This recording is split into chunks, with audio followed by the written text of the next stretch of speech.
మనిషి యొక్క ప్రత్యేకత మనం గనక చూస్తే, దేవుడు మనిషిని ఆదికాండము 1 అధ్యాయంలో మనం చూస్తే, దేవుడు మనిషిని ప్రాణము, ఆత్మ, దేహముల కలయికతో నిర్మించినాడు.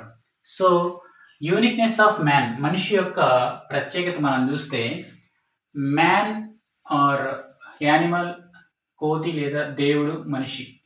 సో, రీజనింగ్ పవర్ అనే ఈ అంశం మనం తీసుకుంటే, కోతికి నో రీజనింగ్ పవర్ యానిమల్స్‌కి.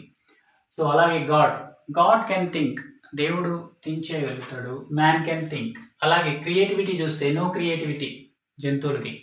బట్ దేవుడికి గాడ్ క్యాన్. రైట్? అలాగే man can. Moral values no moral values గాడ్‌కి ఉన్నాయి. అలాగే మనిషికి ఉన్నాయి. లివింగ్ పర్పస్ వీటికి no living purpose God and మ్యాన్‌కి. Man has spirit. రైట్? వీటికి ఆత్మ. ఎందుకు? దేవుడు మనిషిని ప్రాణము, ఆత్మ, దేహముల కలయికతో నిర్మించాడు. సో, వీటికి స్పిరిట్ లేదు, ఆత్మ లేదు అనేది బైబిల్ చెప్తుంది. So, God is spirit and man has also spirit. దేవుడు ఆత్మ అయి ఉన్నాడు. మనం యోహాను సువార్త 4వ అధ్యాయం 24వ వచనం మనం చూస్తే, so the same spirit man has also spirit.